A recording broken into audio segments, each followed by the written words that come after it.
저는 오늘 아침에 아주 간단한 질문 하나로 설교를 시작해 보고자 합니다. 교회는 왜 부흥회를 하나요? 왜 해마다 부흥회를 하나요?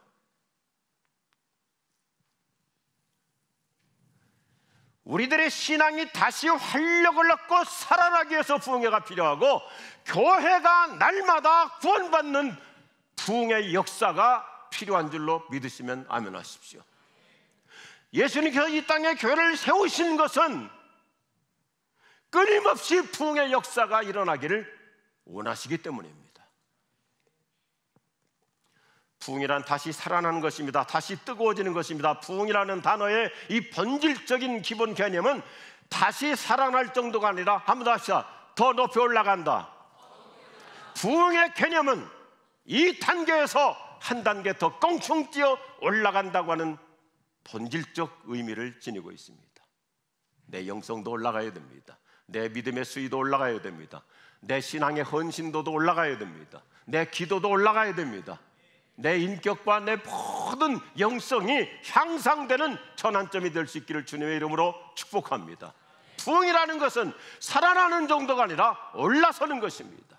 저는 우리 지구촌 교회가 이번 부흥 축제를 통해서 내 영적인 수위가 한 단계 더 높아지는, 올라가는 은혜가 있기를 축복합니다.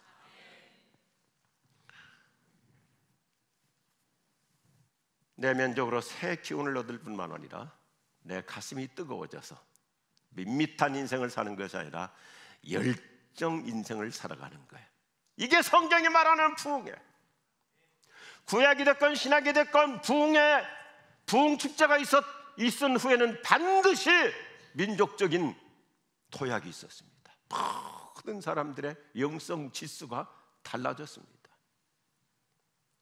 세계적으로 저명한 월터 카이저라고 하는 신학자는 부흥의 필요성을 이렇게 간결하게 얘기합니다. 침체 회복의 유일한 해결책은 신앙 부흥이다. 동의하시면 아멘 하십시오. 침체에서 일어날 수 있는 최고의 해법은 부흥입니다. 저는 이번 부흥 축제를 기점으로 우리 모두가 침체에서 회복되고 심령에 불이 붙기를 축복합니다. 가슴에 불이 일어나는 것입니다. 리바이벌! 다시 막 살아나는 거예요. 다시 꿈틀거리는 거예요. 다시 일어나는 거예요. 다시 회복하는 거예요. 이게 부흥이에요. 우리는 더 이상 코로나를 핑계 삼지 말아야 됩니다. 현상 유지에 안주하지 말아야 됩니다. 교회는 예수님 재림하는 그날까지 계속해서 구원 성장을 이루고 부흥해야 됩니다. 다른 교회에 비해서 우리 교회가 그래도 조금 출석률이 높아. 아닙니다. 저도 한 사람의 목사로서 늘 기도하는 것 가운데, 하나님 우리 교인들 중에 기본적으로 1000명, 1500명 어디 갔습니까? 어디 갔습니까? 가슴이 메어져요. 하나님 많은 영혼들이 도대체 어디 갔습니까? 지금 전 세계 곳곳마다 부흥 현장이에요. 아프리카, 남미 여러 나라, 이 앞에 사진을 보세요. 동남아시아에서 회교 세력이 가장 강력한 인도네시아가 엄청난 지금 부흥 폭발을 이뤄가고 있습니다. 곳곳마다 부흥 현장입니다. 저는 목사로서 교회 부흥에 대해서 매우 진지한 고뇌가 하나 있어요. 교회가 연례적으로 부흥회를 하는데 왜 사도행전적 부흥이 이루어지지 않고 있는가? 한 사람의 목사로서 교회 부흥회 할 때마다 늘 영적 전투를 하는 거예요. 부흥회는 그냥 봄의 축제, 가을의 축제가 아니라 교회가 부흥회를 했다 하면 사람들이 돌아오는 역사, 회개하는 역사, 변화받는 역사, 예수님 영접하고 구원받는 자가 날마다 더해가는 부흥 현장이 계속돼야 될 줄로 믿습니다.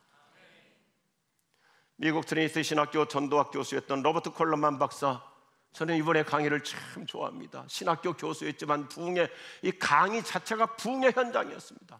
그는 부흥에 관해서 이렇게 우리에게 진지한 질문을 합니다. 교회는 많으나 은혜가 부족하다. 목회자는 많으나 영혼이 목마르다. 기도는 많으나 영적으로 고갈되어 있다. 찬양팀은 많으나 감동이 없다. 성경 종류는 많으나 변화가 없다. 성경 종류는 많으나 변화가 없다. 지도자는 많으나 존경이 없다. 말은 많으나 들을 것이 없다. 책은 많으나 내용이 없다. 교회 안에 조직은 많으나 효과는 없다. 부흥에는 많으나 부흥은 없다.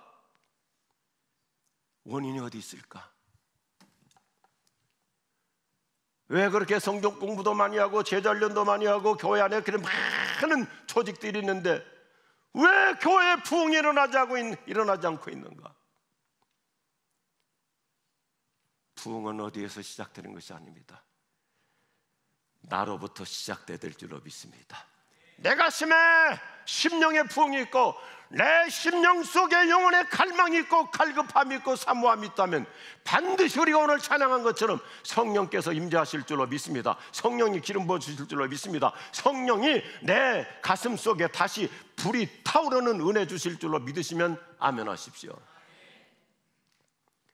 우리 영혼이 다시 살아나는 부흥이 필요합니다. 가슴에 불이 붙어야 됩니다.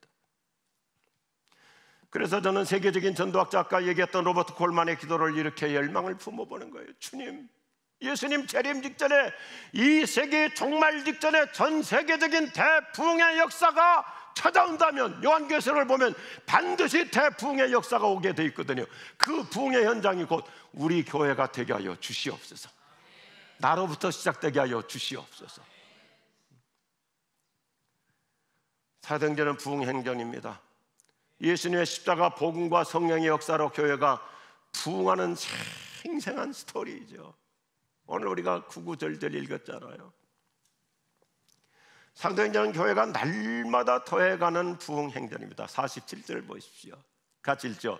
주께서 날마다 구원받는 사람들을 더하게 하셨다. 날마다 구원받는 사람들을 더하게 하셨다. 우리 지구촌교회는 주일날 1부 예배, 2부 예배, 3부 예배, 청년 1부 예배, 청년 2부 예배, 모든 예배마다 우리 교회학교 어린이 영아부부터 유아부부터 고등부에 이르기까지 날마다 주일날마다 구원받는 자가 더해가는 부흥의 역사가 계속되기를 소원합니다. 사도행전은 이런 역동적인 부흥 현장을 계속 보도해 줘서 오늘 여러 구절들을 읽었어요. 하나님께서 더해 주신다, 증가하게 하신다, 늘어나게 하신다. 단순히 저는 목사로서 늘 기도해온 것이 것입니다. 하나님, 교인들의 숫자가 늘어나는 것이 아니라 구원받는 자가 늘어나게 하여 주옵소서. 예배자가 늘어나게 하여 주옵소서. 단순히 교회 등록하는 숫자가 늘어나는 것이 아니라 진정한 예배자가 늘어나게 하시고 헌신자가 늘어나게 하여 주시옵소서. 예수 믿는 사람들이 도처에서 늘어났습니다. 하나님의 은혜와 능력이 차고 넘쳤습니다. 성령의 기적이 수없이 일어났습니다. 하나님의 살아계심과 역사하심이 눈에 띄게 나타났습니다. 하나님의 말씀이 문화와 민족을 돌파해 들어갔습니다.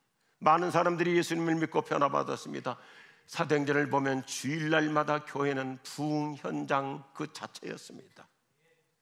따라서 교인들은 믿음이 더 굳건해져 갔고 헌신하는 사람들은 갈수록 더 늘어갔습니다. 성령님께서 큰 부흥의 파도를 일으켜 주셨기 때문입니다. 이 파도가 우리 교회에 계속 밀려올 수 있기를 소원합니다. 그래서 예루살렘의 부흥은 사마리아 부흥으로 이어지죠.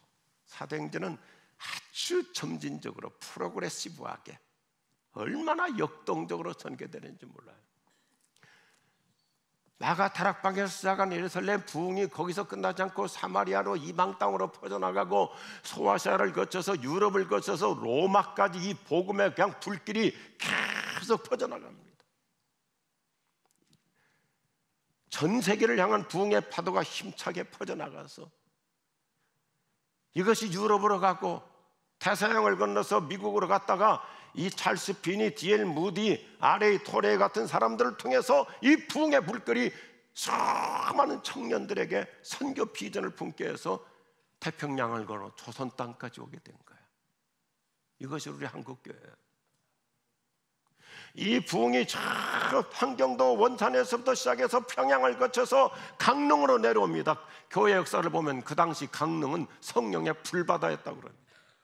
그리고 이 성령의 불길이 대구를 거쳐서 부산으로 가고 평양을 거쳐서 이 서쪽을 따라서 서울을 해서 남쪽으로 군산을 거쳐 전주를 거쳐 목포로 여수로 제주도까지 가서 한국교회는 그야말로 부흥의 불바다였습니다. 저는 사도행전의 역동적인 표현을 좋아합니다. 다 같이 한번 힘차게 같이 한번 읽어보겠습니다. 날마다 더하더라, 은혜가 더하더라, 구원받는 자가 더하더라, 믿음이 더하더라, 능력이 더하더라, 기적이 더하더라, 기쁨이 더하더라, 비전이 더하더라, 예배자가 더하더라, 헌신자가 더하더라. 할렐루야. 옛날 얘기가 아니라 지금도 이 부흥은 전 세계 곳곳마다 계속되고 있는 거예요. 기독교는 더하기가 아닌 승법 공식 곱하기의 종교입니다. 기하급수적인 부흥입니다. 성령님은 부흥의 은혜가 파도처럼 밀려오도록 이끌어 주시는 거예요. 초대교회는 인구 증가율보다 교인 증가율이 훨씬 더 높았습니다.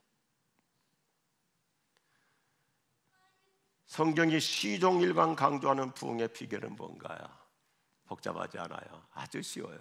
다 같이 하겠습니다. 부흥은 기도로 이루어집니다. 기도로 이루어집니다. 부흥은 기도로 이루어집니다. 기도로 이루어집니다. 교회 부흥의 원동력은 기도입니다.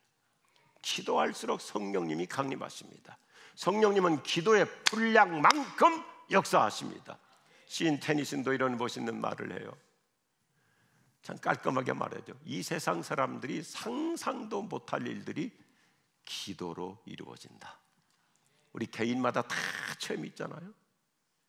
상상도 하지 않았던 일들 기도를 통해서 얼마나 신비롭게, 얼마나 놀랍게 이루어집니까?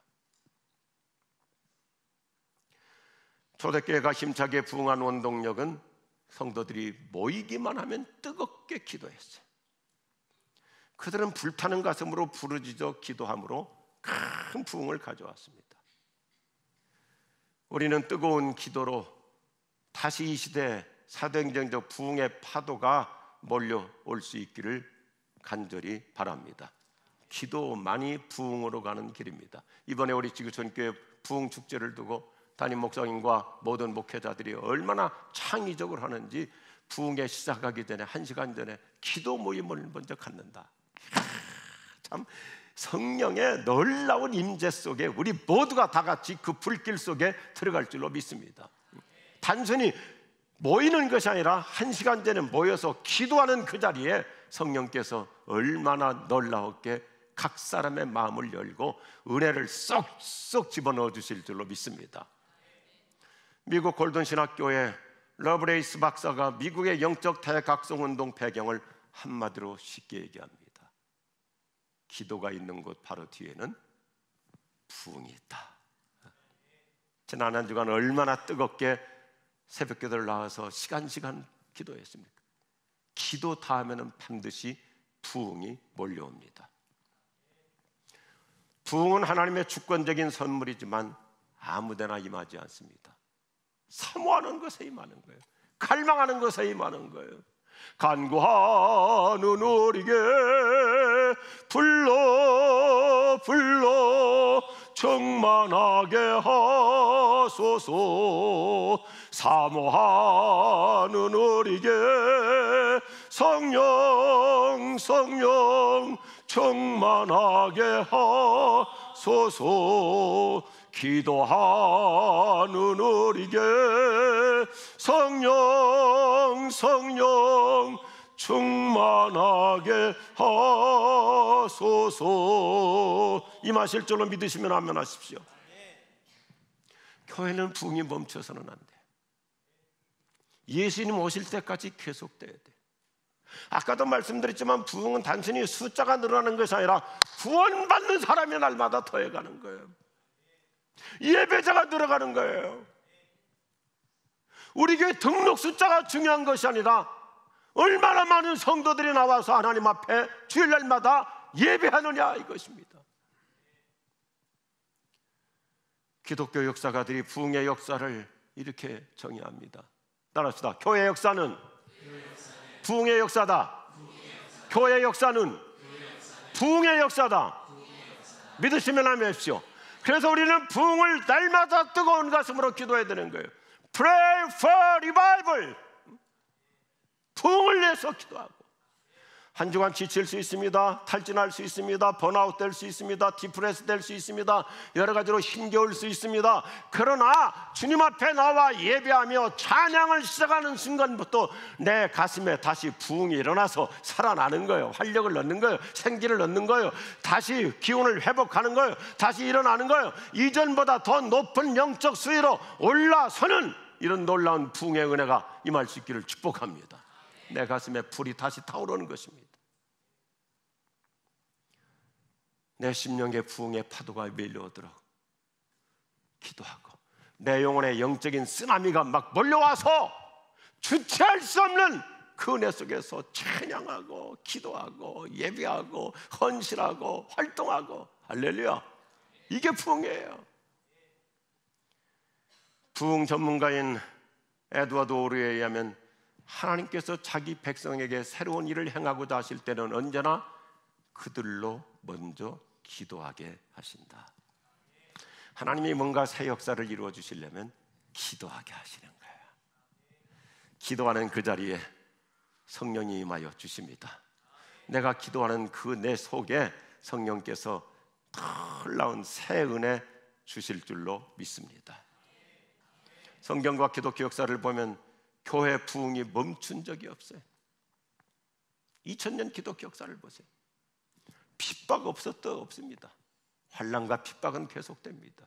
로마 시대뿐만 아닙니다. 중세 때, 그리고 계속해서 모슬렘의 핍박, 공산주의의 핍박, 우리 일제강점기의 핍박, 6.25 전쟁으로 인한 공산당의 핍박, 지금도 전 세계가 핍박의 현장입니다. 그런데 신비로운 것은 여전히 교회는 부흥하고 있어요. 주님 찬양합니다. 할렐루야. 핍박이 교회 부흥을 가로막을 수가 없어요. 이번 로잔대회를 통해서 보고하는 걸 보면요, 오히려 박해받는 곳일수록 교회는 더 힘차게 부흥하고 있어요. 이제는 우리 지구촌 교회가 이 놀라운 부흥의 파도의 진원지가 될 수 있기를 간절히 소원합니다. 오늘 우리는 사도행전적 부흥을 갈망해야 됩니다. 부르짖어 기도해야 됩니다.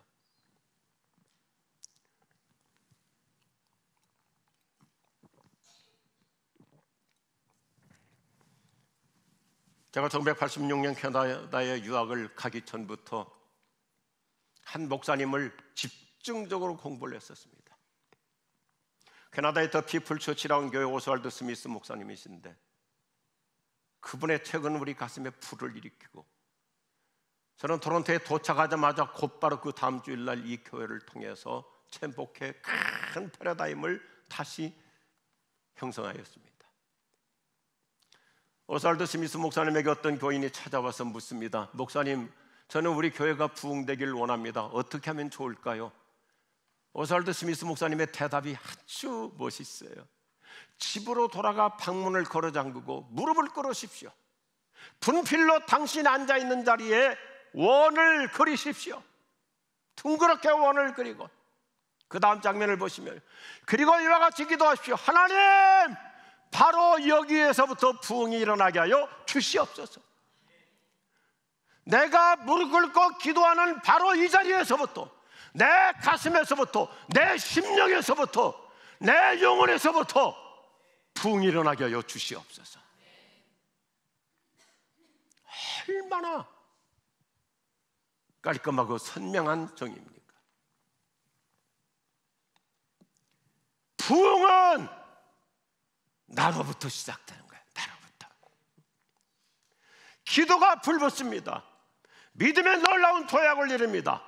가슴이 뜨거워져서 벌떡 일어나서 헌신하게 되고, 열정적인 인생을 살게 되고, 비전과 선교적인 꿈을 품는 이런 놀라운 영적 도약이 이루어질 수 있기를 주의 이름으로 축복합니다. 부흥은 나로부터 시작되는 거예요. 이번 부흥 축제를 통해서 내 심령에 성령의 불이 붙는 부흥이 일어나기를 축복합니다. 우리 가정의 구원도, 우리 회사의 번영도, 내 심령에 부흥이 일어날 때 성령께서 놀라운 역사를 진행하여 주십니다. 이런 신비한 현상에 대해서 금세기 훌륭한 부흥운동가 토미 테니가 이렇게 멋있는 정의를 내줘요. 따라합시다. 하나님의 갑자기는 인간의 간구로 이루어진다. 사도행전은 갑자기의 은총을 강조하잖아요. 하나님의 갑자기는 인간의 간구로 이루어져요. 마가 다락방에서 몇 명 안 되지만 모여가지고 기도할 때 갑자기 성령이 임하여 주십니다. 갑자기 사람들이 성령 받습니다. 갑자기 회개합니다. 갑자기 변화를 받습니다. 갑자기 이루어져요. 갑자기 예수님을 믿고 거듭나. 멀쩡하던 사람들이, 젊은이들도 청년들도 갑자기 성령 받고 새로운 비전을 품고 큰 꿈을 갖잖아요. 요엘서 2장의 말씀대로, 사도행전 2장의 말씀대로 나이 드신 분들도 꿈을 꾸고 젊은이들이 환상을 보고 비전을 품고 내 인생을 새롭게 살아야지. 할렐루야. 부흥은 나로부터 시작되는 거예요. 저는 이번 부흥 축제를 통해서 우리 청년들도 다 나와가지고 새로운 환상을 품고 새로운 비전을 가지고 정말 인생 놀라운 도약이 이루어질 수 있기를 축복합니다. 성경을 보면 어느 날 갑자기 놀라운 일들이 일어나는 경우가 얼마나 많아요. 저도 수없이 체험하고요. 저 여러분이 감각 없이 지나가서 그러죠. 하나님께서 갑자기 은혜 주시는 일들이 얼마나 많습니까? 갑자기 이루어지죠. 갑자기 홍해가 갈라집니다. 갑자기 요단강이 갈라집니다. 갑자기 요단강이 무너져 내려버립니다. 갑자기 가뭄이 해결되고 하늘문이 열리고 축복의 탄비가 내립니다. 아브라함부터 시작해서 그의 아들 이삭도 그렇고요, 한나도 그렇고요, 성경에 수없이 많은 사건들, 갑자기 하나님께서 태문을 여시니까 임신의 복을 주시고요, 우리 교회 젊은이들에게 이런 놀라운 역사 일어날 줄로 믿습니다.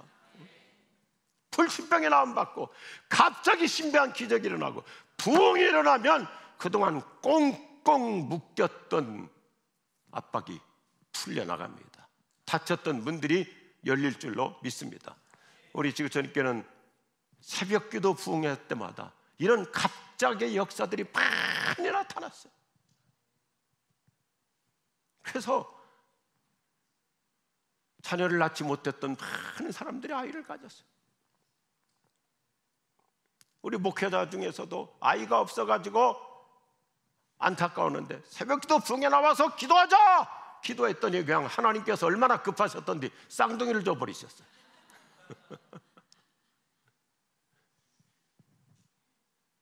제 목회 비서들은 다 하나님께서 태문을 여셔가지고 안 되는 줄 알았는데 하나님이 열어주시니까요, 수두룩 났어요. 어떤 비서는요 9명인가 10명을 낳았어요. 지금 또 낳는지 모르겠어요. 자기 소원은 12명까지 낳는 거래.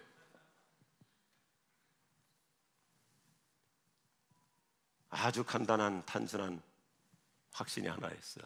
저 지금까지 살면서 배짱이 있거든요. 성령님의 은혜 한 방으로 놀라운 기적이 일어납니다. 은혜 한 방이면 되더라고요. 교회 안 나올 것 같았는데, 정말 변화받지 못할 것 같은데, 내 남편 고집불 통해요. 융통성 없어요. 앞뒤가 꽉 막혔어요. 어떤 얘기를 해도, 예수님 얘기해도, 복음 얘기해도 먹혀들잖아요. 그런데 어느 날 은혜 한 방이니까요, 무릎 꿇고 나와서 회개하고 기도하고 예수님 영접하고, 그런 사람들이 수두룩하게 많아요. 은혜 한 방이면. 제가 부목사 시절부터 그런 걸 강조했거든요. 어떤 여자 집사님도, 목사님, 내 남편은 정말 완벽주의자입니다. 대학도 수석으로 졸업하고 수석으로 입학하고 수석으로 졸업하고 아주 우리나라에서 대기업에서 임원이고 도대체가 예수 믿을 기미가 보이지 않습니다. 집사님, 기도합시다. 은혜 한 방이면 됩니다. 어느 날 자는데 남편이 없는 거예요. 화장실 갔는가 보다. 참결에 한참 자고 보니까 남편이 없는 거예요. 이상하다. 그렇게 한 2시간 지났대요. 새벽에. 그러니까 잠이 안 오기 시작하죠. 남편이 어디 갔지? 어디선가 흐느끼는 소리가 들리는 거예요. 남편이 옛날에 집에는 연탄 때는 저 지하실 있잖아요. 지하실에 내려가가지고 무릎 꿇고 회개하며 기도하는 거예요. 하나님, 내가 잘못했습니다. 내가 교만했습니다. 저 예수님 믿겠습니다. 그래서 화성교회 원로장로님이 되고 지금 원로장로님이 되셨어요. 은혜 한 방이면 변화가 일어납니다. 은혜 한 방이면 한순간에 사람이 달라집니다. 성경은 이런 일들이 부흥회를 통해서 이루어졌음을 역력히 강조해요. 하나님이 이번 부흥회를 통해서 우리 가정에도, 내 남편에게도, 우리 아이들에게도 성령의 은혜 한 방으로 처방하여 주시옵소서. 놀라운 구원의 역사 일어날 줄로 믿습니다. 믿음이 달라집니다. 갑자기 변화를 받습니다. 사람이 달라지는 거예요. 어떻게 이런 일이 가능할까? 성경은 아주 우리에게 명료한 대답을 줍니다. 따라합시다. 부흥은 나로부터 시작된다. 부흥은 나로부터 시작되는 이 놀라운 은혜가 있기를 주의 이름으로 축복합니다.